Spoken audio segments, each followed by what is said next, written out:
Sabbath shalom. Good morning to all. అనుదినం యొక్క కృపలో భాగంగా లేఖన భాగం మనం చూసుకుంటే మీకా గ్రంథము 4వ అధ్యాయము 13వ వచనము.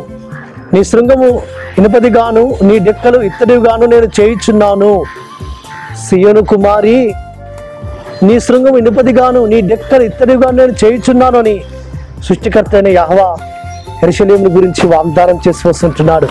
సియోను మందిరం గురించి వాగ్దానం చేసి వస్తుంటున్నాడు. ప్రియులారా, ఆ పరమ తండ్రి తను ఏర్పాటు చేసుకున్న ఆ సియోను మందిరమును, ఆ యెరూషలేములో ఉన్న మందిరమును గురించి చేస్తున్న వాగ్దానము మన జీవితాల్లో కూడా అన్వయించుకుంటే, అవును, పరమ తండ్రి యొక్క రక్తంతో కడగబడి పరమ తండ్రి యొక్క ఆత్మస్థను మందిరంగా కట్టబడుతున్న మనల్ని కూడా పరమ తండ్రి మన యొక్క రెక్కలు ఇత్తడివిగా చేయబోతున్నాడు సుమా. ఎప్పుడంటే మనం ఆయనలో ఎదుగుతున్నప్పుడు, ఆయన ఆనుకొని, ఆయన ఆశ్రయించి, ఆయన నమ్ముకొని, ఆయన మార్గం నడుస్తూ వస్తుంటున్నప్పుడు మనల్ని పరమ తండ్రి ఎవ్వరు పడగొట్టజాలని ఇత్తడి ప్రాకారంగా మనల్ని చేయబోతున్నాడు సుమా. కాబట్టి ఈ లోకంలో దుష్టులైన వారు, దుర్మార్గులైన వారు మనల్ని పడగొట్టాలని చూస్తూ వస్తుంటారు.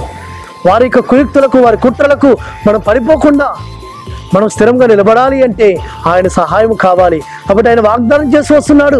ప్రియులారా, ఆ వాగ్దానం చేసిన వాడు నమ్మదైన వాడు, చెడుకు శక్తివంతుడు ఆయన.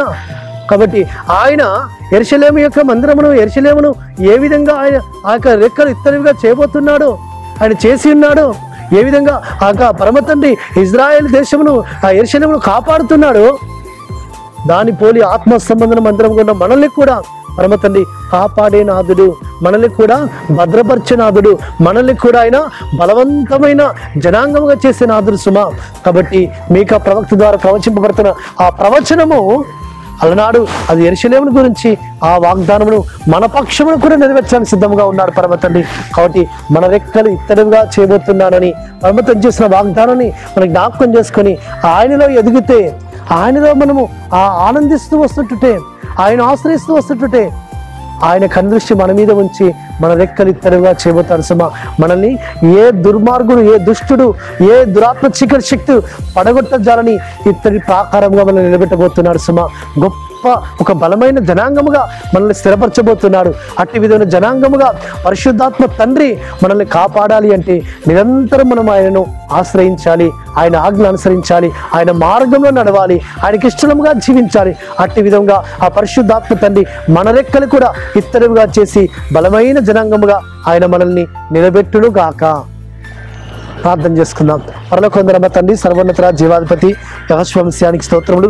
నీ రెక్కలు అయ్యా తన ఇత్తడివిగా చేయబోతున్నానని మీరు ఇచ్చిన వాగ్దానం బట్టి నీకు స్తోత్రం తండ్రి. ఆ వాగ్దాన ఫలం మేము అనుభవించడానికి మీ కృపను విస్తరింప చేయమని ప్రార్థిస్తూ, విన్న వాక్యం మా హృదయంలో నిరంతరం ఫలవర్తం చేయమని మానసికుడు విమోచకుడు నజరేయుడైన యెహోవా అతి పరిశుద్ధమైన నామమున స్తుతించి ప్రార్థించి వేడుకుంటున్నాము తండ్రి. ఆమేన్. సర్వోన్నతుడు, సర్వాధికారి, జీవాధిపతి అయిన యెహోవా కృప, కాపుదల, కనికరము నిరంతరము తోడుగా ఉండి ఆయన మనల్ని బలపరిచి నడిపించును గాక. ఆమేన్.